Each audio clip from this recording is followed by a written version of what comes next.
Welcome, everyone, to the Captive Audience. I'm Kevin Hoare. It is the 3rd of December, and I am very fortunate here to have with us tonight a guest who was with us just shortly before the election. I think it was the 29th of October. Uh, Pollster Mike Riley of Riley Research, one of the renowned folks here in Oregon who knows and understands polling and works with campaigns all over the state. And he is available tonight to share with us some insights that he gained from the election, as well as how did things look beforehand, and then what do they look like afterwards, and why. Welcome to the show, Mike. Thanks, Kevin. Happy to be with you. And by the way, belatedly happy Thanksgiving. It was kind of a happy Thanksgiving, wasn't it? Yeah. You're talking turkey here. It was a very good Thanksgiving. Yeah, there was a lot to be thankful for, and in all honesty, I think somebody said we died. What did I got some this mail that shows up afterwards, and I think PragerU on the front of their envelope said the war is far from over. Our mission is far from over. MRC, Media Research Center. They're all now out there explaining that actually the war just continues. And even though there's been a lot of things for Democrats to think about coming out of this, I guess there's plenty for us to think about too, especially in Oregon, right? Well, yeah. I mean, Oregon, we're stuck. I think I would characterize the election. It wasn't a red wave. It was more like a red tide. And I think Trump was able to raise the voter turnout and support for Republicans about 3% across the country. But unfortunately, in Oregon, that's not enough. So nationally, Trump was able to win it and win it decisively. But in Oregon, we need more than that. We need a lot more than that to be able to put our people in place. Yeah, it was an electoral college landslide, so to speak, right? Exactly. But it was not. I mean, he did do something that I think a lot of folks in the end were kind of surprised at, which was he did pull out a electoral, popular vote majority, which was not necessarily in the cards. It could have been, but it didn't have to be, right? So that actually signaled something more than just winning battleground states, which are Arizona, Nevada, Wisconsin, Michigan, Pennsylvania, North Carolina, and Georgia. It was more. There was more that went on in this election. You're right. And we predicted it in our last get together. We predicted that Trump would win, and we thought he would win decisively. But winning the popular vote gives him a little bit more authority. And I think we see that now going forward, that he's regarded as not just the victor, but a decisive victor by most people in politics. Yeah, because there were states early in the evening, until more votes come in, that where he was doing far better than was expected. Like I remember everybody was watching Virginia early and saying, "What's going on with Virginia?" In the end, it was 51. It was about 52 to 47, something like that, for Kamala Harris. But still, people were looking at it and saying, well, early on, it looked like there was some votes that must have come in early for Donald Trump, and then the gap started to open. But even New York and California saw some changes, right? Because he had lost some of these states pretty significantly by even a larger margin, I believe, in 2020 and in 2016. And this time, it wasn't quite as big. Well, I think the bigger finding was the recognition, I think, that there's no way Biden should have had as many votes as he had in 2020. What was it, 85 million or something? It was just a ridiculous number of votes. And where did those votes come from? It's inconceivable that he got more votes than Obama in 2008 and 2012. It's inconceivable he got significantly more votes than Clinton got in 2016. But yet in 2020, Biden got 10 million plus more votes than any other Democrat had ever gotten. And I think most people that I believe think that there was a lot of additional votes that were probably illegitimate that came in 2020, which I think underscores the notion that the election really was stolen in 2020, that Biden didn't really get the number of votes that he was credited with in 2020. So this was kind of an unnecessary 4 year later correction. Yeah. I think most conservatives and Republicans are glad that we are where we are. Well, and so Donald Trump got, according to this, with 96% of the vote counted, which they are still counting votes in some places, especially California. But he got 77,193,105, or 49.9% of the vote. So like just a hair below 50%, which is pretty strong for Republicans. The most, I think George W. Bush is the last one to win the popular vote. Mm-hmm. And before that, I think George H.W. Bush was the last one to win the popular vote. So it's not that unusual for the Electoral College to be different. And also for Republicans, it's an uphill battle given the population centers of New York and California, Illinois. Kamala Harris has about 74,898,000 votes, which is 48.4%, which the percentage divide between the two isn't that huge. But when you look at the swing states, which they had, that she had to win, at least some of, to be competitive, she got swept. And those states, even though they were close, were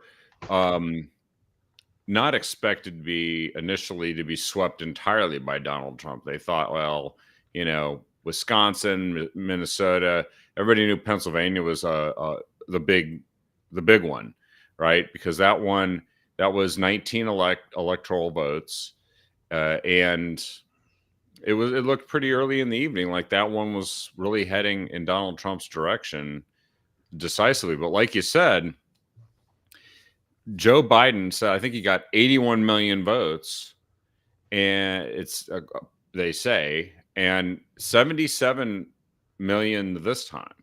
So for Donald Trump, and Kamala Harris, shy of 75 million. So yeah, the 81 million just doesn't look credible anymore, does it? It doesn't. And my rising tide theory was suggested that Trump won just enough additional votes in 2024, and Kamala lost about the same percentage of votes in 2024 compared to Biden in 2020. So it was just enough for Trump to win all those swing states, and it was very impressive. I think a lot of people are disappointed that maybe the House isn't a little bit stronger, but I think the final numbers are in on the House now. Yeah. It's like Republicans 2020 versus Democrats 2012 or something like that. So it's a narrow margin in the House, but you would hope and pray that if the Republicans are going to be successful, they have to pull their coalition together and get some kind of uniformity. That's right. The AP shows that they at 220 seats for the Republicans, 218 is a majority in the House, and 214 seats for the Democrats. It's kind of like, with all the money and time and everything that was spent, we swapped seats with them and ended up just about where we were beforehand, just with some different people than we had before. The Senate was a big difference because we went from, I think it was 51-49 Democrats to 53 Republicans and 47 Democrats in the Senate. And a lot of those seats were ones we flipped in red states or swing states, some of which were much closer, and we still lost, but very close, right? Like Wisconsin, for instance, was extremely close. And then Pennsylvania, it took like several weeks for a concession from the incumbent Bob Casey, who had been there for like 20 years. Yeah. Casey almost was willing to go to his grave without conceding that particular election. But I think the point is that we have the chairmanship, we have the House, we have the executive office, and some would argue the Supreme Court as well. So being in leadership is huge. Even though the numbers are close, it's going to require a lot of discipline on the part of Republicans to take advantage of that leadership position. But we do have the opportunity, and I hope they start to address some of the fiscal issues that we're struggling with as a country. Yeah, we've only got 2 years really where you can count on this, and of that, maybe 18 months before election situation starts to set in and influence what actually gets done in Congress, right? So it's absolutely essential that they get off to a strong, rapid start, and that does sound like what we might be heading towards. I'm curious because we always talk about the races and the candidates, but there were also issues that shaped this election, and those actually, to some extent, will have an impact on what happens in Congress too. What do you think it shaped the election? What was the message that was kind of consistent across the country that led to not only taking over the Senate, winning the presidency, but holding on to the House? Well, I think it was two things, primarily inflation and immigration. And unlike in 2022, where it seemed like it was the abortion issue that dominated the politics and allowed a lot of Democrats to succeed and basically kill the red wave. I think when Lindsey Graham announced he was going to try to push for a national ban on abortions, I think that killed the red wave nationally. But in 2022, abortion was a major get out the vote issue. In 2024, not so much. It was inflation, it was the border process, the border catastrophe, crime. So we had a lot on our side in this last election, and I hope Republicans can come together, vote as a bloc, and take advantage of it. Yeah, clearly people want that border secured, and they want something done about the mess that's been created for the last 4 years, which will live on after the Biden administration. One of the stats that we came across is that Immigrations and Customs Enforcement said as of July of this year, end of July, the Biden administration had allowed 650,000 people with criminal records that they caught, identified, and released into the country. 650,000. Tens of thousands of people who had a criminal record for rape, murder, assault, and attempted murder. And these folks are floating around the country someplace, and they just don't belong here. And I think there's going to be a real push to send them out. But you're going to have to go find them in every, particularly in every sanctuary state in the country that has said that they're not going to cooperate with the president. But the election clearly sent a message saying, do something about this. We're tired of it. And we're tired of the fentanyl coming into the country, which they know is coming mostly across that southern border. And then there's the public safety and homelessness stuff, which are sort of a nexus, are all, connected, right? And people were fed up with that, it seemed. See, Lori Shaw asks if Trump is truly over the 2020 election. It doesn't even matter at this point. I mean, I think a lot of people can agree with him that it really wasn't a fair election, but it's moot at this point. So at this point, I think that both Trump and the general Republican leadership recognizes that we have a unique opportunity to make some progress here for conservatism and kind of basic American values and back to American standards in terms of the economy and what's fair and what's righteous. So I think 2020 is behind us, and I'm hopeful that the Republicans in Congress can pull themselves together and get together on a unified message and a unified voting record to make a lot of good things happen in the short term. Yeah, we haven't been good at doing unified, especially in the House, the last couple of years. But now I do think that there's a stronger hand at play because President Trump's going to make sure that there's some unity when it comes to getting stuff done. And he's not running for re-election. That's right. So he's going to even have some greater leverage because he can affect what happens in 2026 in primaries and in the general. But people are not going to be happy if the message they sent in 2024 is not followed through on. And so that there's a window of opportunity to do that. Now, one of the things about the 2020 election is, you can't go back and change or reverse what happened with that. But I think they are going to take a serious look at some of the flaws in the system, in the election system, that allowed potential fraud, and certainly people who are not citizens that are appearing on voter rolls all over the country, including Oregon, that there was a battle over that. And though illegal, there's no penalty for being a non-citizen and being registered to vote and voting, de facto, in effect, because no one is there's like not mass numbers of people being arrested for this and prosecuted. There's onesies and twosies, but I think the SAVE Act got a real good chance of passing this time, and I sure would like to see some Democrats think they can vote against that and get to the next election and defend. Well, in Arizona, 200,000 non-citizens on the voter rolls. Yeah, and I think that the issue is bigger than voting as well, because just the mere presence of illegal immigrants in certain places increases the congressional representation of those areas. Redistricting. California, you don't have to be a citizen to be included in the census, and by being included in the census, you can affect the congressional representation. That's right, and there was a bill in the House that passed the House and was sent to the Senate.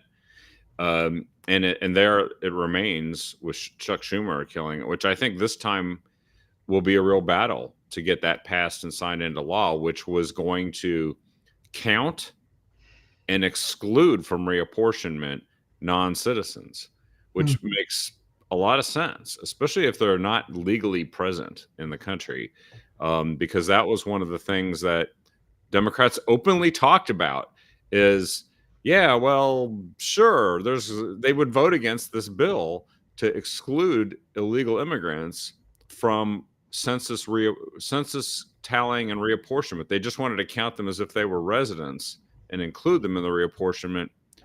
The only motive for that is to do what you said they shouldn't be doing, which is exaggerate the areas, particularly sanctuary states and cities, that would allow a lot of these folks to be there, and therefore exaggerate their representation in Congress and in the Electoral College. Yeah, and I think they also have an opportunity to address the anchor baby issue, which is the notion that a person who merely is born in the United States is automatically a citizen. I think it's time for that to be seriously questioned.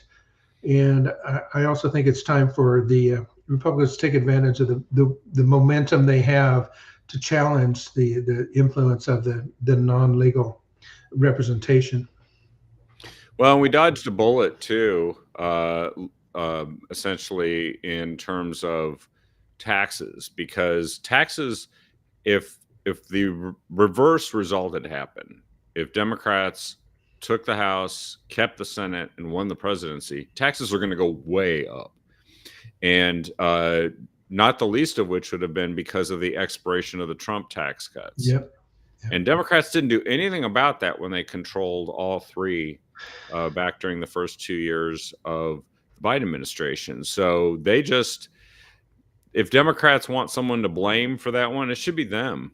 They should blame themselves, because anything that they didn't fix, they wanted as a campaign issue, or they just were chicken and didn't want to address it. But they would have allowed the Trump tax cuts to expire, is what they would have done. And right now, people are so fed up with inflation and the rising cost of living. Taxes going way up would have been really very, very negative for the economy and for the mindset of consumers. Yeah, and I found it interesting too that Trump proposed a lot of tax issues that I don't know if he has the ability to control, like taxes on tips and taxes on Social Security. I don't know if the president has the ability to dictate that. I mean, it was a very appealing argument. It was a very attractive thing for him to say, but I don't know if he has, like Biden and his forgiveness of school loans, I don't know if the president has the ability to make those things happen, but it was a good political strategy. Well, the taxes on no taxes on tips is such a good political strategy that Kamala Harris copied it and said it was her idea too. So I don't know. That one I think might get through because the one thing that we're going to face, as you know, is in the Senate when you don't have 60 votes. There's a bunch of things that you can't change unless you get Democrats to vote with you, or you do something about the filibuster, which the Democrats said they were going to do on abortion if they had gotten control. And they were going to actually nuke the filibuster on abortion and make it make Roe versus Wade the law of the land through Congress. And so I don't know that we're going to necessarily do it. I think Republican senators are much more reticent to do anything to the filibuster. But at the same time, there's some policies that won't change. The only things that we can get through without dealing with the we can get judges approved. We can get appointments for cabinet and federal positions, and we can also, through the reconciliation process, taxes and spending issues and things that relate to those, we can get that through with just 50 votes, 50 votes in the Senate and the majority that we have in the House if we stick together, as you were mentioning. Yeah, and as you correctly pointed out, not only that, but we can also stop a lot of the stupid nonsense that the Democrats were proposing, like blowing up the Supreme Court, adding additional justices to try to create a scenario in which they could have had way more influence. Yeah, court packing, exactly. No, I mean, we came within a hair of really as close as the election. We came within a hair of losing on all of these issues too. And we have to remember that. So part of what we're doing for the next 2 years is to lay the groundwork for what happens in the next two and for the generation really beyond this. There's a lot of things that can be damage that needs to be repaired, but there's also a lot of things that maybe needs to be, like, for instance, this thing about dueling executive orders in opening and closing the border, that should be over with now. They should pass something through Congress and signed by the president. That's a law that doesn't give leeway to the president to just say, I think I'm going to open the border and let anybody in I want, including criminals. And so there was a bill in the House called H.R. 2. It passed the House, but it went to the Senate and it died. That would have simply put into law what President Trump did in his first term to reduce people crossing the border illegally. It would have put that, what he did with executive orders, into law. So there's a lot of things we can fix by actually changing the law. We can also kill a ton of regulations.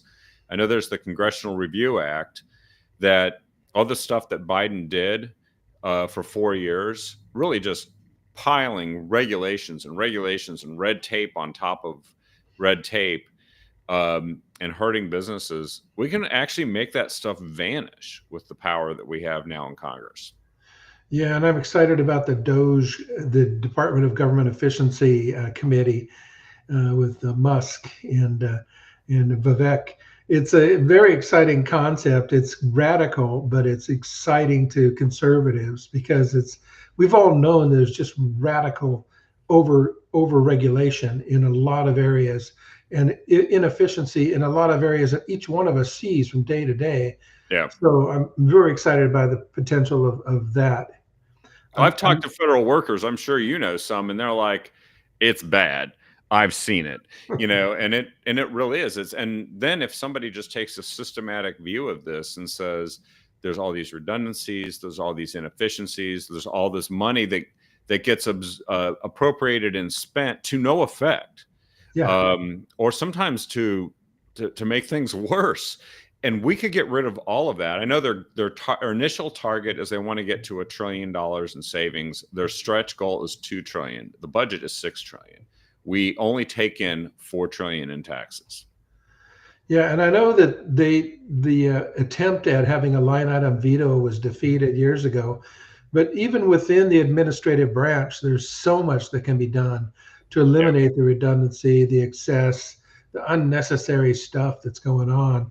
I'm very hopeful. And I think if Trump is successful in getting a lot of that stuff done, American people will recognize that. And I think the Democrats have lost an awful lot of cachet in terms of their higher than thou, moral superiority kind of position that they've tried to maintain. So I'm very optimistic about this administration. Yeah, I think Democrats, if you look back to the 90s, remember Bill Clinton said the era of big government is over. And then it slowly crept back in. Even some Republicans were drawn in by big government. And but Democrats wanted super giant government, and that would always grow and grow and grow. And they used COVID and everything that happened there to take the funding increases and almost kind of make them perpetual. And so we've got to not only fix what happened there, but maybe we can get the norm back to what it was in the 90s, where Doge is going to be kind of a sexy idea here. Like, we could actually have efficient government and save money. And guys like Vivek Ramaswamy and Elon Musk at the helm, using AI, by the way, to find this stuff, could completely change the ballgame. I've even listened to some commentary from people in Europe that said, you know what, we're excited about this because once they see people doing this in the United States, they got giant bureaucracies and inefficient governments there. And the pressure will be enormous to apply the same methods and methodologies over there as well. Yeah, I think 911 kind of changed the game for the United States. I think there were a lot of excesses that followed up after that, where we felt like we had to do everything in our power to try to address the threats that we were facing. And it kind of went overboard. And then there was a housing crisis in 2008. So there were a lot of mistakes that were made. And then in the COVID problem in 2020, also government excess to try to throw money at a problem. I hope we're past that, and I hope that the Trump administration can really dial it back and start to do a reset on what's really necessary, and just dial back a lot of the government excesses of the past 20 I would years. love to see some zero-based budgeting applied to some of the stuff where we actually have to justify why we even spend some of this money every year. And we know that kind of thing exists. All this stuff has been invented in the private sector. That's why two entrepreneurial private sector guys, one of whom is the only guy who seems to be able to put rockets and people into orbit and bring them back and bring the rockets back when NASA can't do it. This is a guy that can maybe do almost anything. And I would love to see it. I also think that there's going to be an opportunity, a window of opportunity to shape public perception on all of these issues irreversibly. Like, we will never go back to thinking having an open border is a great idea. I think that's going to be over, but it's going to be painful at first politically, because there are people who are going to go and say, look at all these people that you're making leave. And it's like, yeah, but they lost their asylum cases. They have filed for asylum. They lost in court. They have to leave. Otherwise, there is no law. Law doesn't matter. And we have to restore the rule of law in this country. Yeah, but it can't be done just administratively. We need Congress. We need the House and the Senate to write new laws to make these things continuous, so that it's not just one administration changing the rules of the last administration. Yeah, no, that's right. The pendulum swinging back and forth on some of these issues, it's just got to end and change permanently. I'm curious, just shifting to Oregon, what we think happened here, because you and I talked in some detail about the election results here, and we kind of knew what the presidential election was going to look like. That was about a 14.5 point victory for Kamala Harris. But then we had some seats at stake. The 4th, the 5th, and the 6th districts were the ones that were kind of up in the air. And we didn't come away with victories in those, even though, we had some very good opportunities and really some pretty good candidates. What's your analysis, do you think, of that now that in hindsight? Well, again, going back to my theory about the Trump tide, it lifted the Republican tide by like 3% in Oregon, and Kamala's support dropped by about 3%. But that's not enough to change the dynamic here in Oregon. There's just too many active Democrat voters. So I think in Oregon, Republicans have to convert some of these non-affiliated voters to the Republican cause to make them supportive of the Democrat policies. Otherwise, we're just going to see more of the same here in Oregon. The Democrats may be a little bit less supportive of the kind of the national issues and the national candidates, but that doesn't change the local dynamic. And with it started in 2020 with the gerrymandering, Yes. stretching the Portland districts out to the suburbs to turn Republican districts into Democrat districts. It started with that, and it continued in 2020 with redistricting as well. So it's a case of gerrymandering, and they've put the Republicans effectively into minority status indefinitely, unless we can convert more of the non-affiliated voters, unless Republicans can get a greater turnout than they have been among the less likely voters. Nothing will change in Oregon, but I hope that's not the case. Well, that's interesting that you mentioned that, because one thing I saw and I wanted to kind of get your reaction to as well is there was a formula that I guess started in Florida in 2022.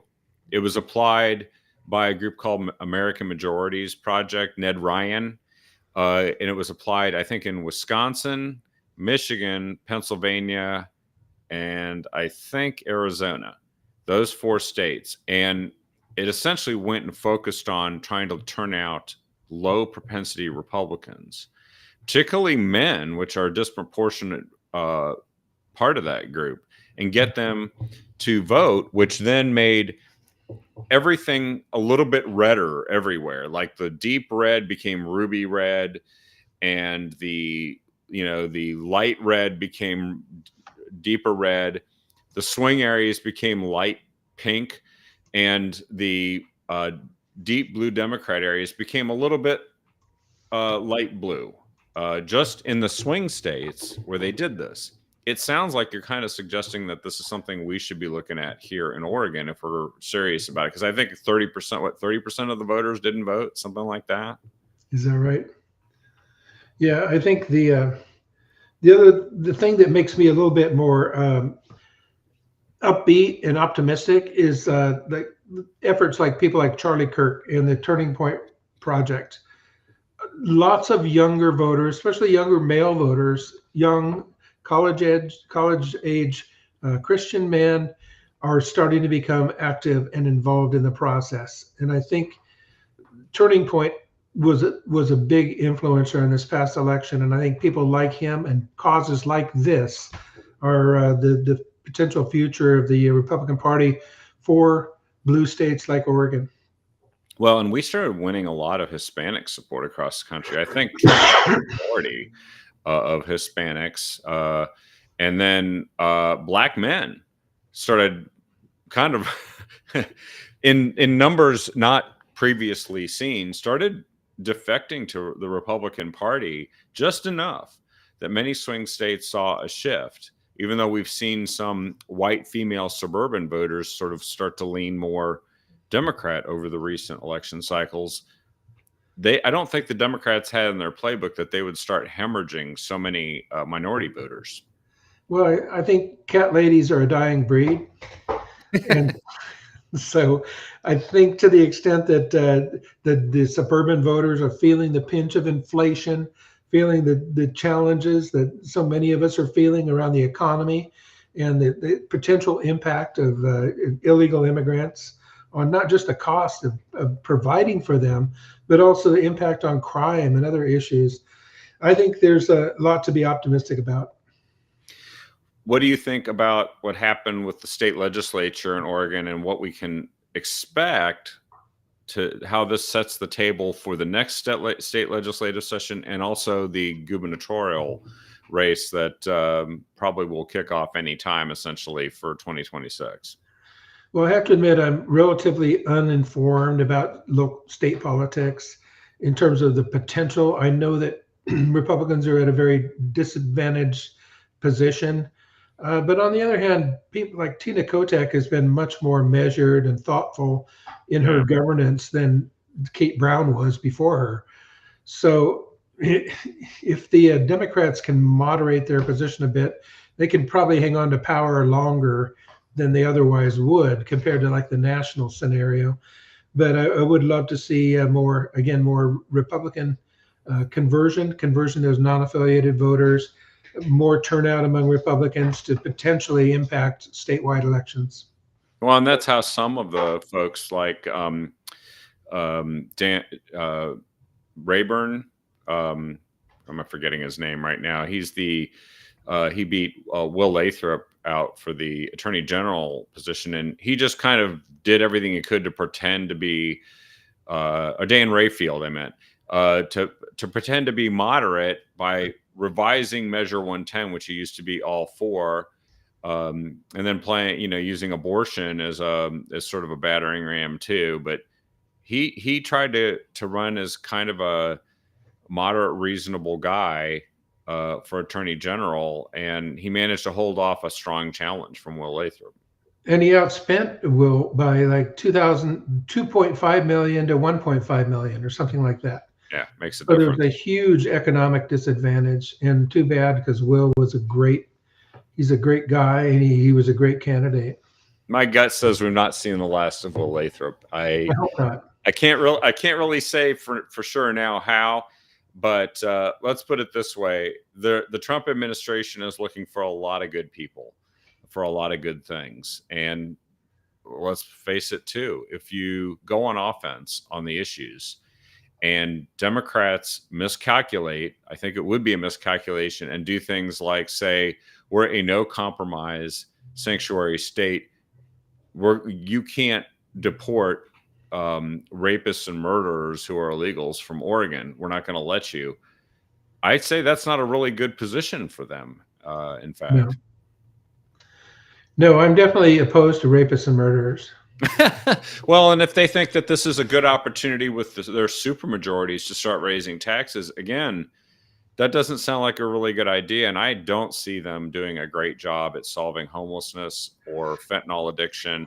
They might be beneficiaries of what Trump does with the border to stop this stuff from coming in. But I do think that they may, if they, as you said, if they can take moderate positions up, then maybe they can eke it out. And there is a movement to increase logging on federal forest land, at least management. And I think there's a potential for a lot of additional jobs and economic development in forest management in Oregon. Yeah. And I think that's going to be facilitated by the Trump administration, but it started before Trump. And I think if that can happen, I think that could be a huge economic impact for Oregon that might offset some of this, the loss of revenues and the desire for additional revenue that the Democrats have.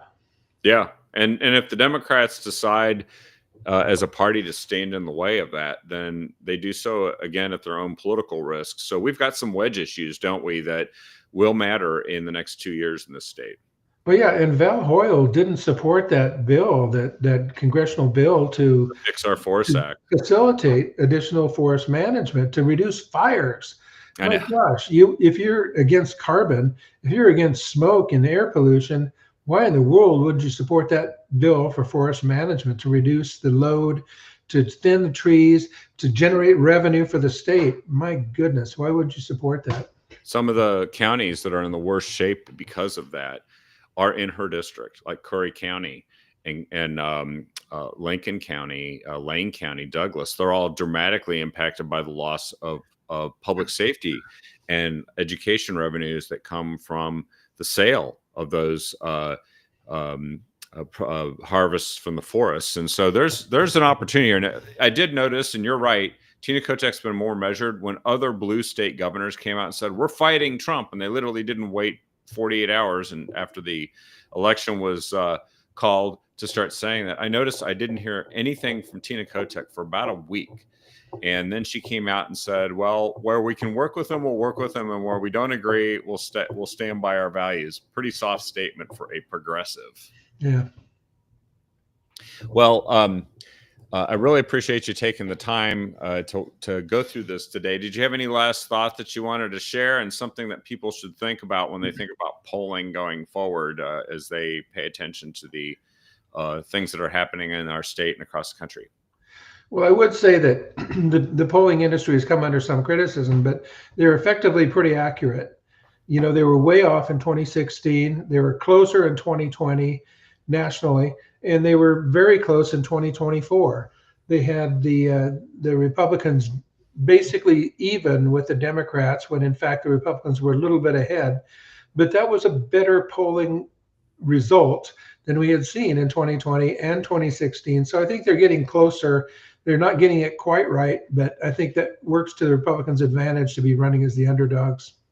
Yeah, Democrats, we did actually hear that Democrats saw in their internal polling, somebody revealed this, that the Democrats knew in their internal polling that they were actually running behind in these swing states, that some of the public polling was saying Harris was up in, and they knew it wasn't true.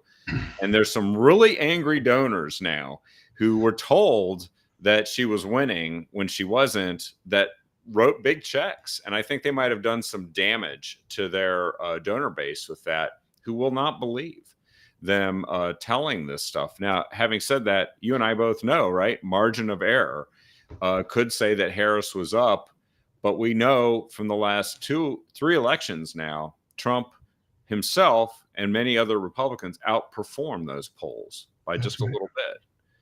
So yeah, you're right. That's good. That's a good point, and that's something to keep in mind going forward. But we can't rest on our laurels, can we? We really have to deliver now, and we have to lay the foundation for the future. And then we do have to win in the court of public opinion by the time we get to the next election, don't we? Yeah, and we have to win over more of the independent voters, the non-affiliated voters. We need to make them actually become part of the Republican Party. Recognize that the Republican brand hasn't been always considered that positive a brand, but I think the Democratic brand has suffered and is in decline to such an extent that even by simple attrition, the Republican brand is starting to look better. But I think more than that, I think people are starting to see the lies and the misrepresentations that have been made about the Republican Party and our beliefs. So I think things are coming around. Yep. And Doge is going to be really fun to watch and see what it does in the middle of all this, because that's a brand new variable in all of this. I think everyone's going to know what that is. So I agree. it's fantastic. Well, Mike, thanks again for joining us here tonight, and thank you again for your insights and wisdom, and greatly appreciated. And we look forward to having you on again some months down the road when we start seeing what's happening here in Oregon and across the country as things evolve and the Trump administration gets sworn in. Happy to be with you, Kevin. Thanks. And if we don't talk to you before then, have a great Christmas. This is going to be a great season to remember all the things that matter the most. Absolutely. Thank you. Thanks, everyone, for joining us, and we will see you on the next episode of The Captive Audience. Should be sunny and dawn tomorrow night. Have a great night.